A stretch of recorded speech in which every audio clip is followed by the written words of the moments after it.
Wednesday night satsang.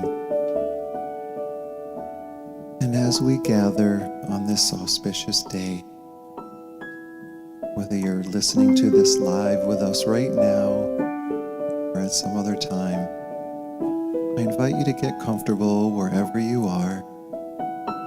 Close your eyes as we take a slow, deep breath in together.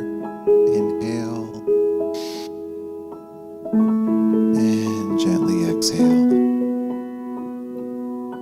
And I'd like you to imagine that we are gathering around a sacred fire like humans have done for thousands of years. And let that beautiful fire illuminate your heart and mind. For as A Course in Miracles says, all of God's lamps were lit by the same spark. So there is a spark that dwells in your heart space that can never be extinguished. And that is the light that we share. That is the light we share this evening. So add your light to the center and let that flame ignite your own light, and see every light in every heart on the planet being ignited right now. That spark of divinity, that beautiful love of God, for we are indeed all one human family. So thank you for joining us tonight. Thank you for adding your light to our Wednesday night satsang. And whenever you're ready, allow yourself to come back to the space where you are and open your eyes as we continue in this beautiful spiritual community. Let us join our voices together now as we join in our time of chanting. We're blessed to have John Moore with us tonight. He serves on our teaching faculty here at Unity. And we're blessing you, Reverend Karen. I know she's on vacation now, enjoying a well-earned time of rest. And so we join together in community. We sing and open our hearts to hear the voice of Spirit together. Sing along with us, please. Hear me in your heart. I am calling you. Listen to your heart. I am here. Hear me in your heart. I am calling you. Listen to your heart.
hearts open, we move into our mantra chant, Ahad Name. I bow to the primal wisdom. I bow to the creative wisdom. I bow to the true wisdom within. Let's open to that true wisdom as we sing together tonight.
Feel the vibrational energy that you have sent out into your space.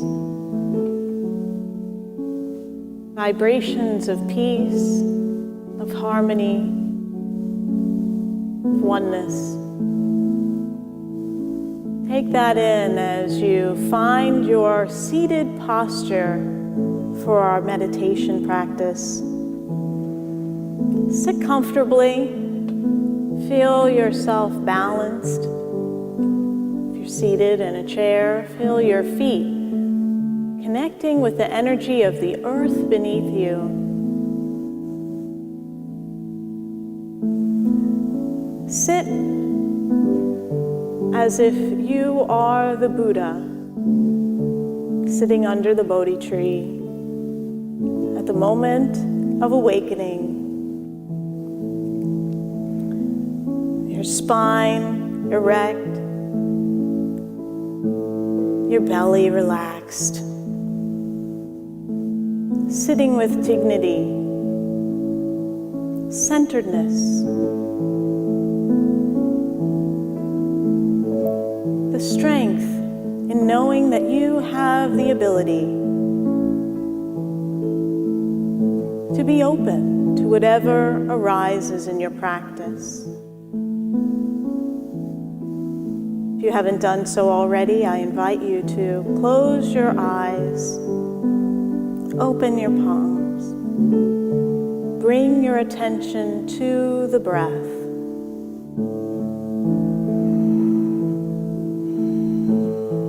Notice the movement of the breath and allow your breathing to be free. Allow the breath to move freely through your body.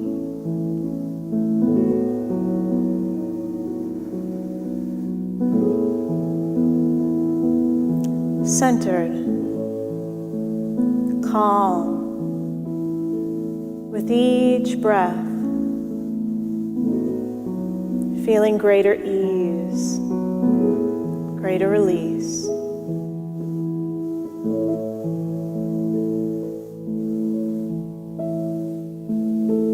Sense into your capacity to open your heart even greater.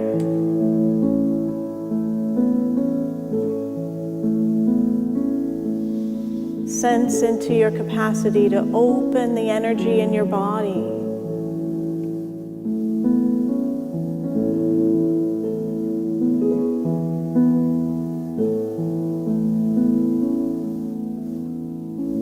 And sense also your ability to open your mind. Breathing in and opening, opening, opening. Make that space within. Breathe. Let that space open so that anything is welcome to arise within you.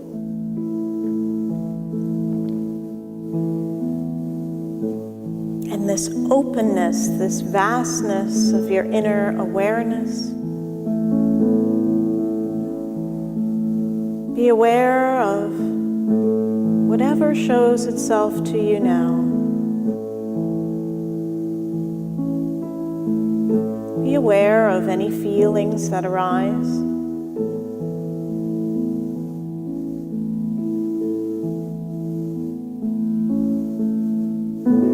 Whether they be in the form of sensation or an emotion.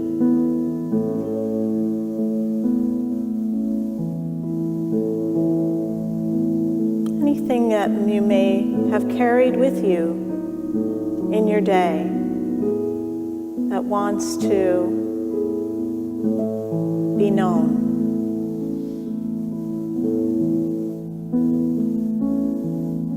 Know that you have the capacity to hold the space for that feeling, whatever's arising.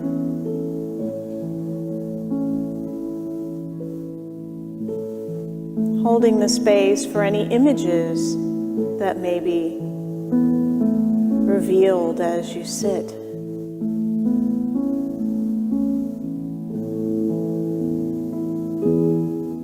Whatever you may be seeing in your mind's eye as you keep with your inner energy.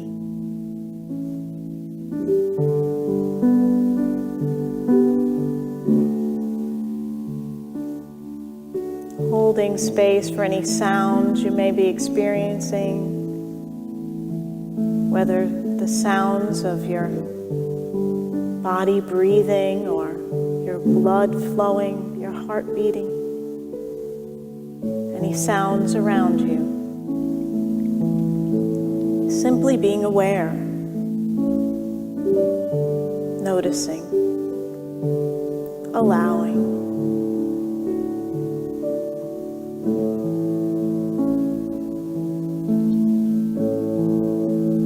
Noticing if your mind is revealing any stories in this moment, any trains of thought or ideas that it's trying to get your attention.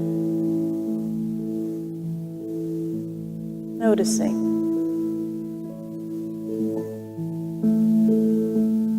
Allowing. Being.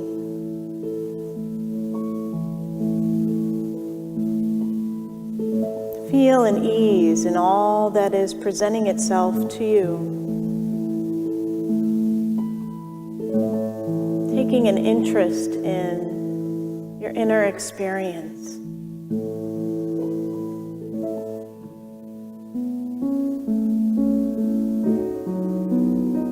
Feel once again your connectedness with the earth, as if you are seated in the center of the earth, the center of life. And you have opened up your awareness to the movement, the energy, the dance of life all about you as you sit.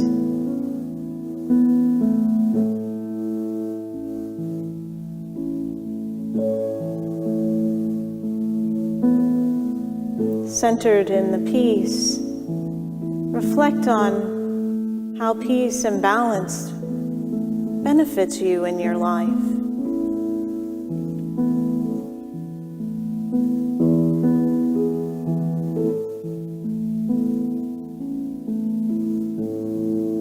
Sense into your ability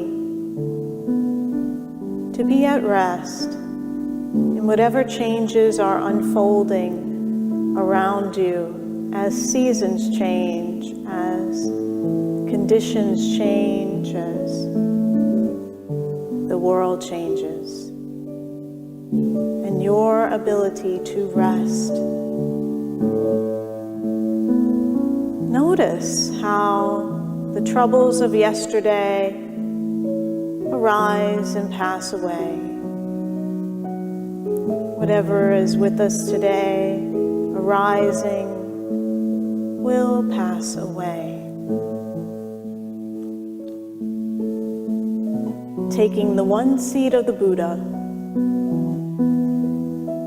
resting in the heart of compassion, in the center of all life.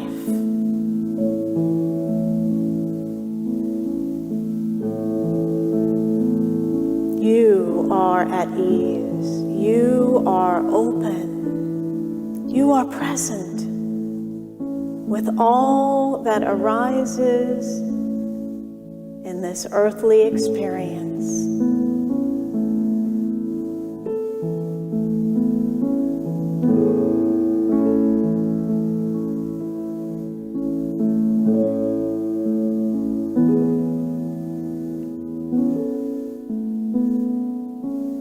Feel yourself centered,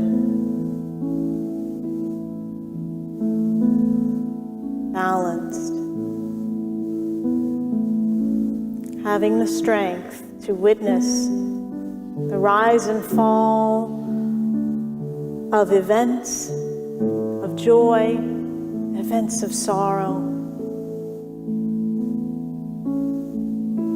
of individuals, of groups, and even civilizations that rise and pass away as you sit in your one seat.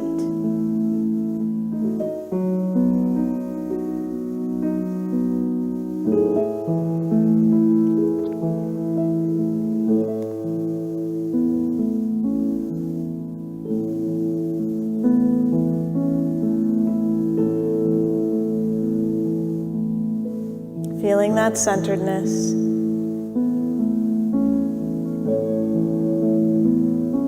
That poise, that dignity. Being centered in the real you, in the divine life in you. When you're ready, open your eyes. Bring your attention to your space, to your body.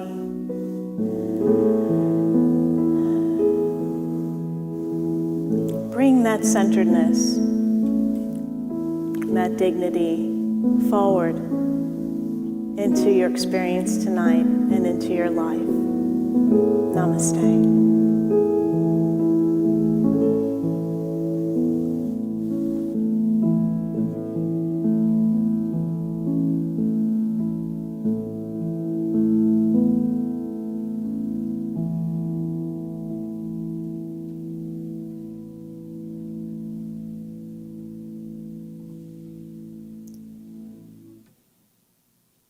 Well, welcome back. I almost almost hate to break the stillness. That was such a beautiful meditation, Reverend Jeanmarie. And David, thank you for the music, just and that love through the whole experience. I don't know about all of you, but my heart is wide open right now after that and the songs that we sang in the beginning, the chants. So, Ken, thank you for being with us. And now it's another part of the service, and another spiritual practice is the spiritual practice of generosity. And if you've already been fed by tonight, come from that place. There are so many ways to support this spiritual community, and so many call Unity of Houston their spiritual home from all over the place now, not just here in Houston. It's really exciting to see that happening, and this church does so many wonderful things, like the food drive that happened today and on Wednesday. So for us to keep doing those kinds of things, we rely on your support. So there are lots of ways to give with your financial support, either with the text to give number or on our website, unityhouston.org. So we thank you in advance. So from that place in your heart, feel what you're inspired to give. As they say, give till it feels good. So we thank you in advance for all of your tithes and offerings tonight, so we can continue to do these services. And so together, if you hold your heart, if that feels right to you, your tithe or offering, and repeat the offertory blessing with me. Divine love through me blesses and multiplies all the good I am and have, all the good I give and receive. Thank you so much. Peace begins with us. And so I share this song with you tonight in a spirit of peace and unity.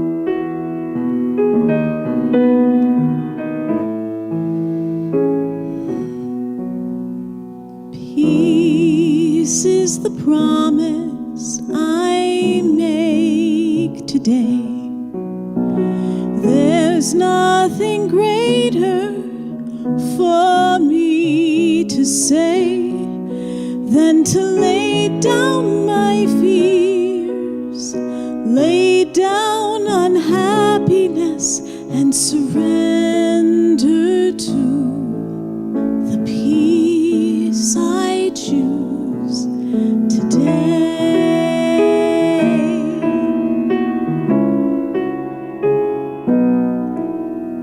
Peace is the gift that I give today. No easy shortcut, peace is the way. I will lay down my pride, lay down self-righteousness, and surrender to the peace I choose today.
peace today.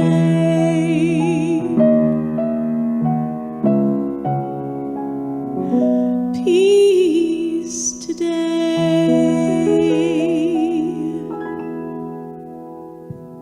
Amen. Thank you, Jeanmarie.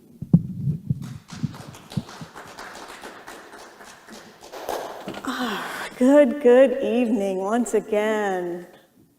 Peace today. What would you give up or give to experience peace today? On this day, this historic inauguration day, I'm still, I think, processing as a woman what has happened for us and having our first female vice president and how much it means to women, to girls, and to men as we step forward in equality, in unity together. So grateful. And we have been called by President Biden to come together in unity. And I was thinking, why, he's talking to us. We've got that. We've got unity. We know what that's all about. But it sure sounded like a tall order with all the division that we've seen in our country in the last year, especially in the last couple of weeks. But we know unity, don't we? We're here to practice unity. We remember that unity is our name. That's what we stand for. And metaphysics teaches us that as within, so without. So if we want to experience peace today, unity today, are you united in you? Are you at peace with all the many things that come into your purview of your experience? Feelings, thoughts, sensations, memories, all of it. Peace begins with you, peace begins with me. The mind sees division and the heart sees compassion and connectedness. And so we are studying here at Wednesday Night Satsang a path with heart, because that's what we're hearing being called forth, is to take that 18-inch journey that is the longest 18 inches that we can know, from our head into our heart, to live from our heart, to live from compassion, to live in an awareness of oneness. And so let's check in. What is your spiritual path? Do you know what your path is, what you've committed to for your journey? Now, many people come to Unity and we're spiritual dabblers. I know I was trying out different churches, with Zen retreat or Sufi dancing or, hugging an Indian saint. Whatever, it was all spiritual, it was all wonderful. But it's like when you're going for water and you're digging a well and you've got all these different spiritual practices that you're diving into, but your wells are shallow because you're kind of dabbling in all these different things. And if you want to have that deep experience, that centered, grounded unity experience, the heart and mind joined together, the divine and human working together in harmony, that takes a committed practice. So what is your spiritual path? When we dabble, we recognize that we may be inspired here, inspired there, yet we're still unhappy, we still have the same struggles, we still have this lack of progress, and we're wondering why? And I wondered that myself. And so when I discovered what I needed to do, I was coming on Sundays to services, and I wanted to become a member, and I had to take a spiritual education enrichment class, my first class that I took, and there was so much more to unity than I even realized. And it was in classes that I started taking that deep dive and really seeing unity as my spiritual path. So today I invite you to take the one seat. Take the one seat. That's a teaching from Jack Kornfield from A Path with Heart. And what does that mean? So take the one seat. He says, when we take the one seat on our meditation cushion, we become our own monastery. Can you imagine? Isn't that a beautiful concept to sit into, to feel into, that you're your own monastery as you go within, sit on your meditation cushion, that monastery within you, that is constant. No matter what changes around you and the people, places, and things, you always have that monastery to come back to as you take the one seat. Jack Kornfield's teacher's name was Ajahn Chah, and he described taking the one seat this way, and I love the visual of this, so I wanted to share this with you. He said, just go into the room and put one chair in the center. So imagine you're in a room, one chair in the center. Take the one seat in the center of the room and open all the doors and windows and see who comes to visit. You will witness all kinds of scenes and actors, all kinds of temptations and stories. The stories our minds come up with. Everything imaginable. Your only job is to stay in your seat. You will see it all arise and pass, and out of this, wisdom and understanding comes. It sounds so simple, but how often do we numb ourselves from our experience? Do we overstimulate ourselves, whether it be with food or entertainment or some kind of activity where we keep ourselves so occupied that we are not tending to our inner life? And he shares this teaching that's just sit and let it all unfold itself. And as you see it, as you bear witness, as you come from the witness consciousness of what you truly are, you are a presence of wisdom and compassion in this world. And that's moving in to that unity consciousness that we're talking about. So taking the one seat is both a literal and a metaphorical instruction. So you're literally taking the one seat, like Ajahn Chah said, sitting in the seat, doing your seated practice, just being, and committing to choose one practice. What is your meditation practice? Is it insight meditation, where you sit and you notice your feelings, your sensations, your thoughts? Is it a meditation where you use a mantra and you repeat a mantra? What do you use the affirmative prayer practice? What is your prayer and meditation life like? And are you committed to one? Are you trying a different thing every week to just check it out with the next speaker on YouTube? Or are you committed to one practice? Because that's where you get to go deep and get the riches. My meditation teacher, one of them that I've had, told me that when you meditate, he's like, you can meditate 20 minutes at a time, but it might take 20 minutes for your mind to quiet down, and the goodies are after that. Maybe if you go 25 or 30 minutes, that your mind is finally quiet and you're able to rest in the silence. It's such a gift when I can just let the experiences happen in my meditation practice and come into a time where I feel like, finally I feel some rest. And I've just allowed it to unfold. I haven't forced it to happen. I haven't resisted my thoughts or my feelings, and just allowing. So that's my practice. Insight meditation is a practice of awareness, of sitting and noticing and entering that inner monastery. And so when we enter that, we don't always find peace right away. Normally we don't. We witness fear and anger, depression, all arising, and we can hold it in our heart of compassion and know that our heart is big enough to hold it, to hold whatever arises. There's a story in the text that Jack Kornfield tells about this person who was in a seated practice who had all of these different religious symbols and tokens and pictures and said all these special prayers and had malas and everything. And his teacher told the person, why don't you just sit and do the practice? And when he did, he had had a loss in his life.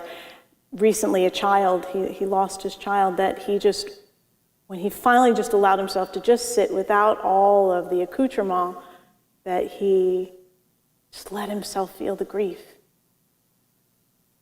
Are you feeling grief? 400,000 who died of COVID. Maybe it's somebody you know.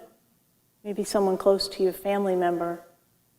You allowed yourself to feel, just let yourself grieve. And know that your heart is big enough to hold that grief and compassion. And that's when we connect with the heart of the world, the grief of the world, the people in our country. And we know them through our knowing of ourselves and our own experience. So that's literal and metaphorical. The metaphorical meaning of taking the one seat is choosing one teacher and one path and going deep with that path. So there are many great spiritual teachings available, traditions that offer practices for awakening, and when we undertake those practices, we commit to, as Reverend Karen was sharing last week, to stopping the war within, to stopping running away from life, being in resistance to life. And the central practice that we have in unity is going into the silence. That's the main teaching in unity, because how are we going to come into a different consciousness of how to be in the world, of how to create community, how to create society, if we keep doing the same things over and over and over again? We want to open to a divine idea, to a new way. We've got to open our thinking and open to divine ideas and open to that flow of inspiration that comes from the depths of our being, from the ground of our being, from the silence. So that takes a committed practice to be in touch with that flow and open to a new experience. In unity, we honor all paths, but we aren't all paths. And that's something that many of us learn on the path in unity, that unity has specific teachings. And when you get into the teachings, then you understand what is the unity path. And so we have wonderful paths that we offer, and all supportive of you. And so this is not to say that unity is your path, just to know what is your path. Is it insight meditation? Is it transcendental meditation, or what have you? To know what it is, to go deep with it, to have a teacher to support you and guide you. And there are going to be people on your path who are going to want to convert you to the next great thing that comes out, or their way of being. And one thing that I have shifted into being in unity and studying these teachings is that I'm able to honor not only the tradition I came from, but other spiritual traditions that I know they have value, and that unity is one path up the mountain, they're one path up the mountain, and that there are enlightened Baptists and Catholics and Buddhists and Muslims, and just to know that we're not the only, we don't say we're the best path or the only path, that other paths also lead to enlightenment. And it's just for us to know what is the path that is calling to our heart, because that is our path, to honor that path and to stay the course until we experience transformation, because it's not going to come from one retreat or one prayer class or a couple of weeks of meditation. It takes time for all that you are, that you've experienced, that you haven't allowed yourself to see, to experience within you, to be healed, to be seen, for that energy to shift.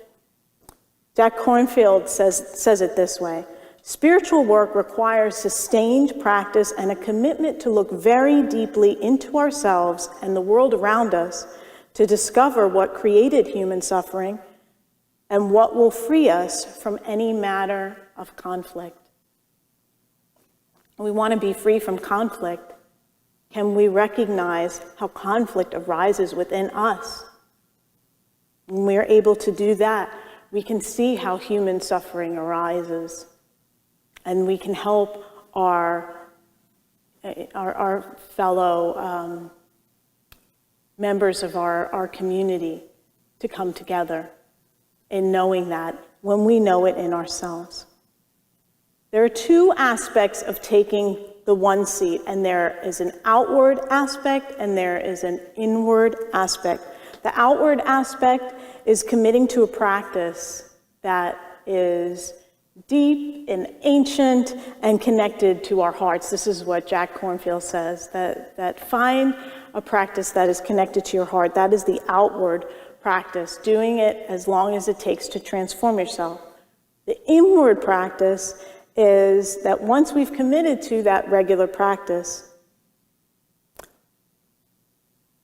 daring to experience all the fears, the doubts, the rage, the hurt, the struggle, all that is within you, having the courage to allow that to arise, and that's staying with the inward practice, the courage to stick with it, to use it, to face our difficulties. Because how often do we, we're meditating, or you feel peaceful, you're in a service, and then something, bang, you get hit in a car accident. And are you able in that moment to be centered in the peace within you? Or are you disturbed? Are you attacking? Are you cursing and screaming or whatever? And that's where you know you can check in with yourself in how deep your practice is going. If one thing will just turn a switch and you're off and running and aggravated.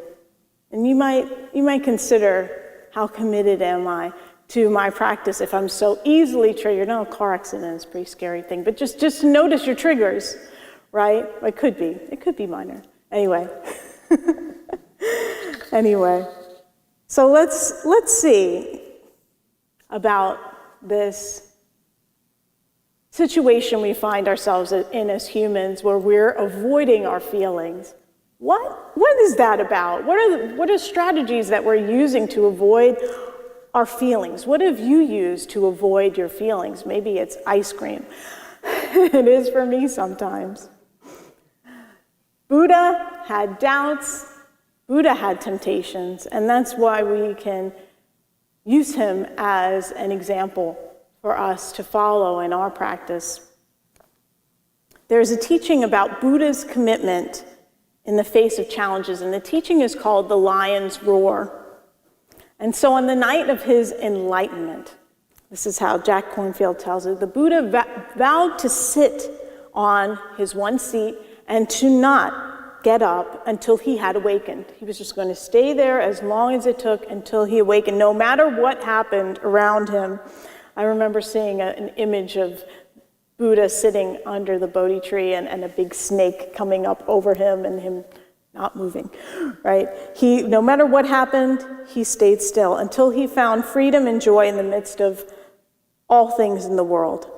And so in that seated place, he was attacked by Mara, and Mara represents the God who personifies all the forces of aggression, of delusion, of temptation in the mind. I picture this kind of same scenario with Jesus in his 3 temptations in the desert, that all of this arising in his mind all at once, seemingly coming against him. And so after flinging every force of temptation and difficulty at the Buddha to no avail, Mara then challenged Buddha's right to sit on his one seat. Challenged it. What gives you the right to sit there and to be on that spot? And the Buddha responded with a lion's roar. And this was he was totally in his courage, right? A lion's roar to this attack and attempt to get him out of his centeredness in his seated posture. He called upon the goddess of the earth to bear witness to his right to sit there based upon thousands of lifetimes of patience, earnestness, compassion, virtue, and discipline that he had cultivated. And with this, the armies of Mara were washed away, and hence Buddha's enlightenment. And it was through this enlightenment and this discovery that the Buddha uncovered what he referred to as the middle way. He had been practicing an ascetic practice, which was just hardly eating anything, staring at the sun, just doing these drastic deprival practices, thinking that it was going to raise his consciousness and awaken him, and he only just suffered and struggled more. And of course, he also had his other life as Siddhartha in the palace, and just a lavish life. And so he said there is no aversion to the world, no attachment to the world, that the middle way is based on inclusion, based on compassion. The middle way is that practice like we did in meditation, and taking that great seat in the very center of the world. The Buddha opened his heart and embraced it all, the good, the bad, the ugly, all of it. He embraced it all. And the gift of taking the one seat, whatever that seat is for you, is having the courage to face all of life fully, with all of its suffering, all of our suffering that we've experienced, all the PTSD and crisis and stress, all of that, and all the joy and the light and the peace, all of it, that our heart is big enough to encompass it all. And that's the kind of heart that we want to have as we move forward in creating a world of unity and peace. We need our hearts to open wider. And I want to close with a quote from Martin Luther King Jr. This came about in one of the darkest times of the civil rights marches, where his church had been bombed and people in the church had been killed.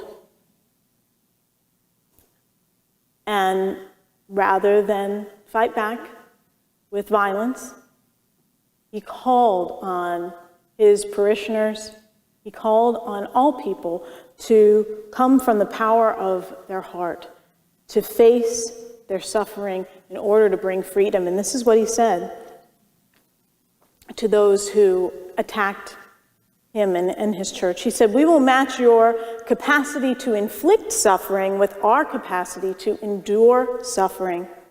We will meet your physical force with soul force.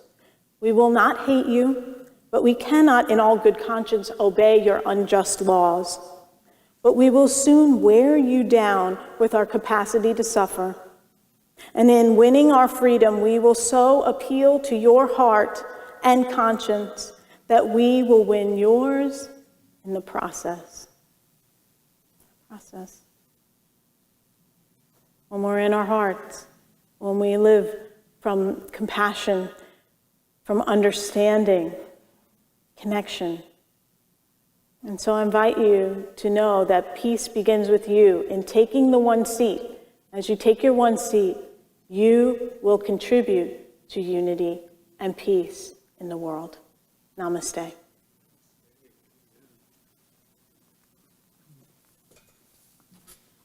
So now we have our spiritual conversation. We're so happy to have John Moore and David York with us tonight. And so we're sharing in my message tonight about having a commitment to our spiritual path and what that's like, what that means for us. And I would be happy if, John, if you would share some about, we know perhaps what your path is, or tell us what your path is and what it means to you to have that commitment to your path. Sure. Thank you. And I love this conversation. No accident that I got to be here tonight, so thank you for inviting me.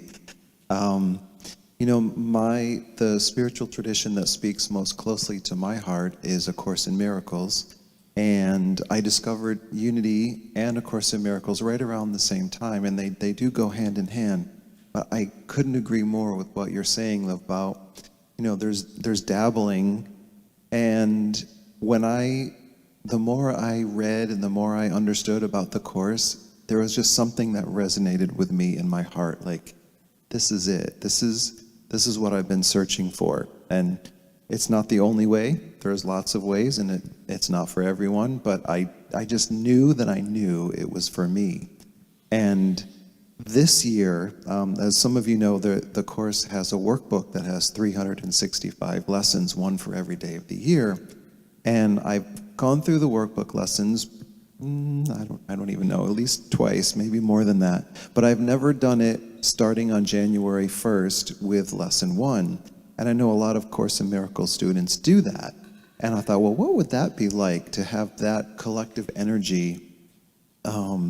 And I also happen to have received a gift. One of the most famous Course in Miracles teachers, Ken Wapnick, he broke down each of the lessons. He did it like his explanation, or just taking a deeper dive. So somebody gifted me, it's a 7-volume set, and so I feel like I'm taking these lessons even deeper and with somebody who really knew the course. And it's been such a gift, and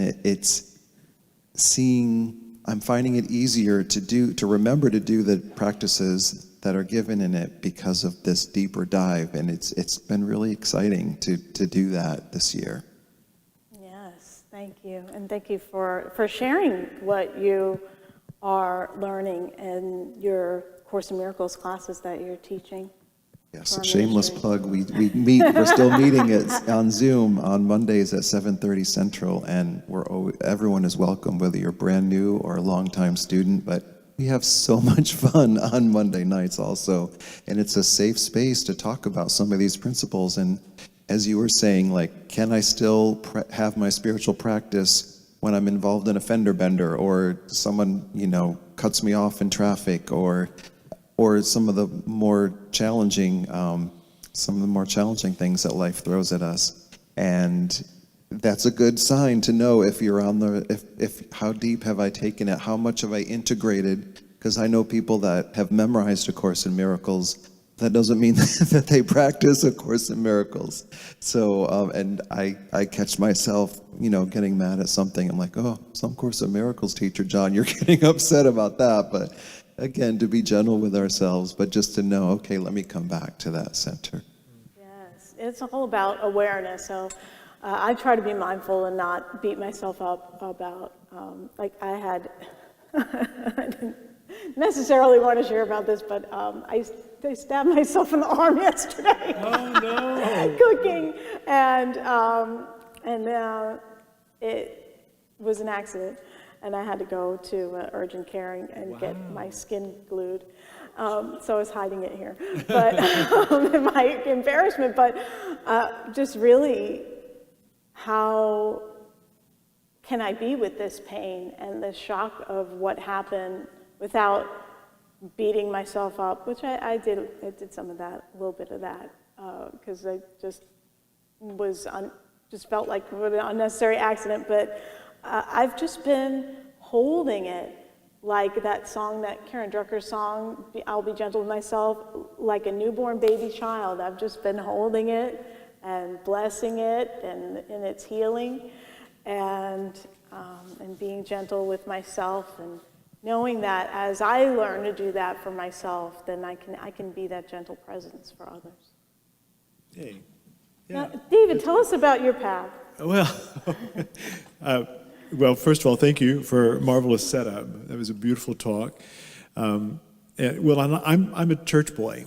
I grew up in the church, and I've worked in the church my entire adult life, and it is part of my spiritual fitness. I mean, it is the regular Sunday attendance, and then Wednesday night attendance, and then all of the support for producing those services. It's a process. In and of itself,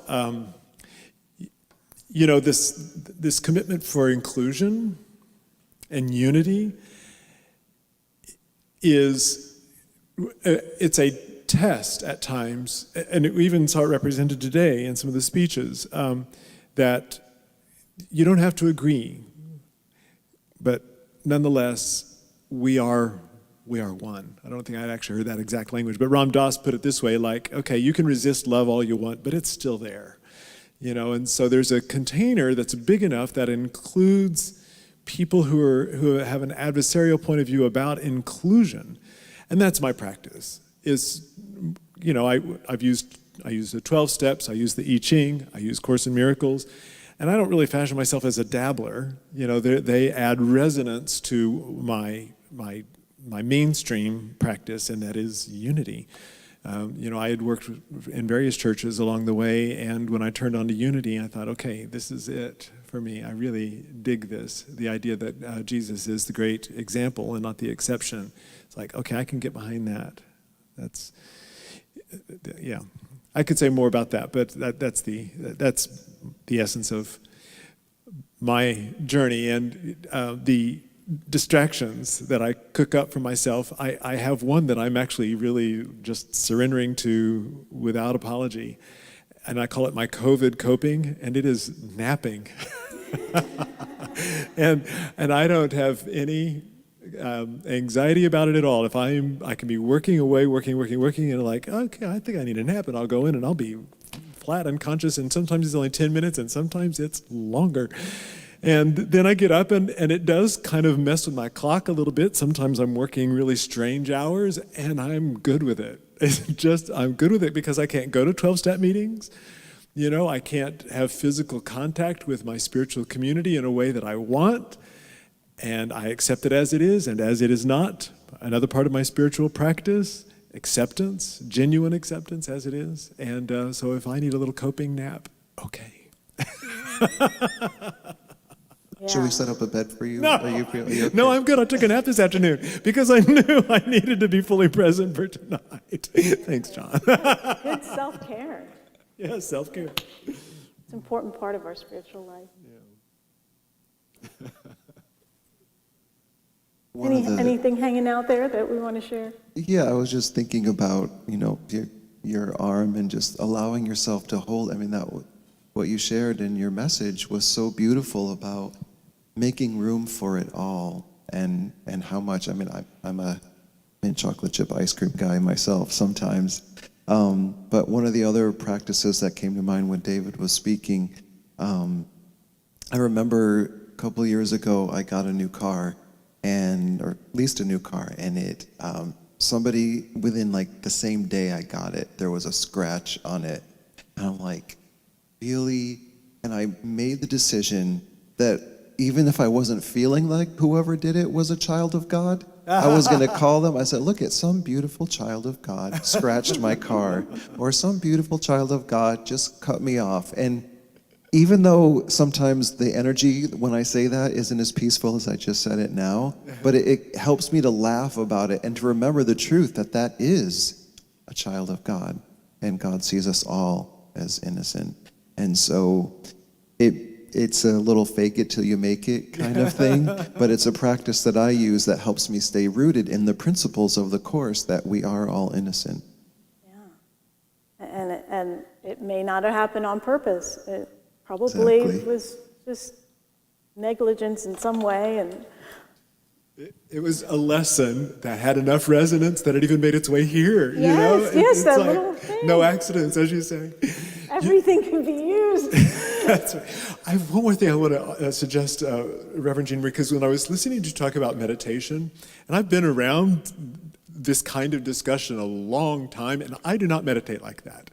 And there's a part of me that well, I got a whole chapter of, well, I should do that, I could do that, why don't I do that? And and shame on me for not doing that, and well, F it, I'm not going to anyway, and every variation around that. And I kind of chuckle at myself about it a little bit, and I was reminded about the portal into, whether it's Course in Miracles or meditation or just regular attendance at some spiritual practice. Start where you are, and just start where you are. Take that seat and be comfortable in that seat and claim it for what it is. My cousin has this funny little quote on her refrigerator that says, this body is in no shape for exercise. And so sometimes I feel that way about meditation. It's like if I sit, and I have enough experience that I can actually go quite deep pretty quickly if I commit to doing it. But I don't often. And I hold it too many times in my life that there are certain things I need to do in order to get there, and God could care less. God's right there. I say God could care less. God cares ultimately. But there isn't a prerequisite in order to get right with God. There isn't a prerequisite in order to become effective in meditation. I can do it just where I am, right where I am, just how I am, and it's whole, perfect, and complete. Oh, that's one last thing I got to say, and then I'll shut up. Today, I heard this phrase bantered about multiple times, a more perfect union. And I thought, my God, how new thought is that? How unity is that? And it's woven right into our founding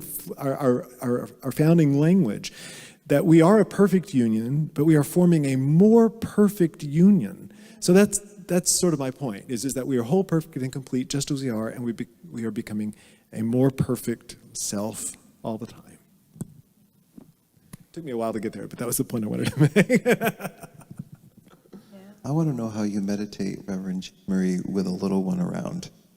How old did Felicity just had a birthday, didn't she? She did. She just turned 5. How do I meditate with Felicity around? Well, sometimes she wants to come and hang out with me, so that's not a lot of meditating. That happens when that happens. Oftentimes, I'm part of a Sangha that happens on Thursday nights, and it's online on Zoom. My teacher is in Kansas City, and so she'll be in the other room watching a video or playing or something, and I just incorporate that sound into my awareness, and it just is. And I continue to come into a greater and greater acceptance that the concept of having absolute quiet in my life, it's just rare, and I appreciate it when it happens, but most of the time I need to just incorporate whatever is happening in my environment, and it helps sometimes to have some music in my earbuds if I need to do that, and be flexible with the time and what my practice looks like. A lot more flexibility being a parent of a little one. Yeah, thank you for asking. I'm sure that I think of that a lot. I bow to you, moms and dads with little ones, and to have a spiritual practice at the same time is that. I love that. You just work with it. Yeah. And doing guided meditations is cool too. And when you need to block out the outer noise, it's great to have someone lead you into it too. I love it. So it's all good. And main point, I think what we glean from all this is that whatever path speaks to your heart is the right path, and you'll discover it. And not that there's any one perfect meditation or mantra or affirmation, that you'll know what's right to you as you follow your heart. So let's go into our hearts once again as we center into our time of prayer. As we've had this dialogue today, the whole experience is a dialogue with you and us, with the universe, with the divine, in conversation and in flow. Check in with your heart and see what people, situations, conditions you would like to see blessed, you would like to see uplifted, transformed, healed. And so in this sacred space of prayer, speak those names right where you are. Speak them aloud. Put them into the energetic vibration of the universe to send forth a blessing. Let us say those names together now.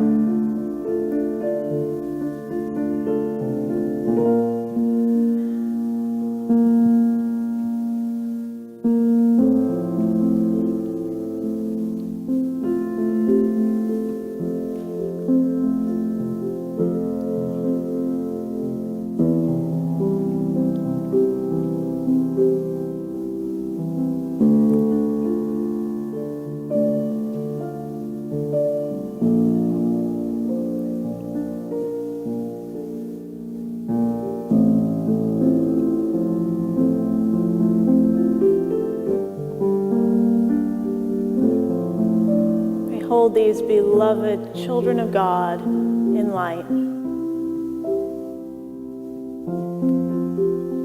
Trusting in the divine spark within them, sparking a new awareness of life in the form of health, in the form of harmony and understanding, peace, connection, blessings. We're grateful for the healing power of God at work in our lives now. For this, we say thank you, thank you, thank you, and so it is. Amen.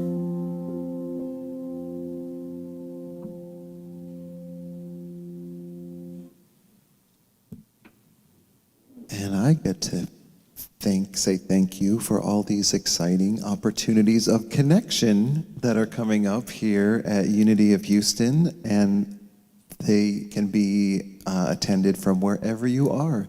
And one of them is coming up next week. The SEE in the Field is happening January 24th through 29th. I think there are 8 classes that you can choose from, and it's a great way to dip your toe in the water and see if this is the one seat for you, and you can go a little deeper and get to know some people, and it's a wonderful, wonderful way to connect and to get some more spiritual tools for your toolbox during these uncertain times. So registration closes next week, so take a look on our website and see if there's one that calls to you, and sign up as soon as you know. Also, next Sunday, or this coming Sunday, January 24th, Reverend Michael is continuing his series on the evolution of consciousness, and it's been some very interesting conversations every Sunday, and this coming Sunday is What Comes Next. So we'll find out what comes next. Join us at 11 a.m. Central Time on a lot of different platforms, Facebook, YouTube, Twitch, I think, is that right? There's lots of ways that you can watch and join us and be part of this amazing community. And it's also available in Spanish, our Spanish ministry, with the same topic. I'm going to test out my high school Spanish. Y ahora que sigue, I think, is happening also on Facebook Live. They have their own Facebook page, is that right? So you can connect and watch. If you know someone who Spanish is their first language and that would resonate more with them hearing it in their native tongue, that's available too for you here as part of our community. And also coming up is the beloved White Stone ceremony. Normally that happens right after the first of the year, but we've postponed it until Wednesday, February 3rd. Will it be as part of the satsang? I'm checking, as you can tell, I'm a visitor here tonight, so I'm like, Jeanmarie, is that right? What I want to tell you though is that obviously, we would pass out the stones as you entered for the service, but we can't do that during COVID times. But you can get a white stone here from Unity. You will be passing them out, a drive-through, this Sunday, 1:30 to 3 p.m. So obviously, if you live really far away, it's probably not worth it to drive all the way from Chicago to come get your white stone. So you can use a stone that you have. It doesn't have to be one of ours, but if you would like one that comes from Unity of Houston, there will be someone handing out stones in a safe and healthy manner. They won't be like chucking them at your car, don't worry. Just pull up right here to the porte-cochere of the sanctuary here, and we will be happy to give you a white stone so you can participate in and get your word for 2021. It's an amazing spiritual practice, and I love that. I never heard of it before I started coming to Unity churches, and it's one of the things that makes us very special. So I hope you'll join us for that, whether you need a stone or not. Come on and get one if you live here locally. Also want to tell you next Wednesday, the satsang will be with one of our SEE in the Field teachers, Reverend Paul Teneglia. So you'll want to join us 1 week from tonight to hear his message, which will be the spiritual solution to every single problem. Yeah, even that one. I love that title. And also, the last thing I want to tell you about another opportunity to connect. I know a lot of us are experiencing grief. There's whether you've lost a loved one recently to COVID or any circumstance. Reverend Mindy Lawrence Curtis is a wonderful facilitator of this grief work. It is happening on Sundays. Register for the Zoom link, and she creates a wonderful space for you don't have to walk through this grief by yourself. So I hope that if that speaks to you, you'll register for that. And that is all of the opportunities that I have to share with you for tonight. Thank you. In the spirit of unity, let us join together in our prayer for the welfare of all beings, sending deep metta to all people in the world who are experiencing grief from losses in their lives due to COVID, or who need some support as they care for those who are healing in their families. By the power of this practice, may all beings have happiness and the causes of happiness. May all beings be free from suffering and the causes of suffering. May they know the sacred joy that arises in the space beyond suffering. May they rest in equanimity that knows no grasping or hatred. May they experience the equality of all beings. May my practice be of benefit to all.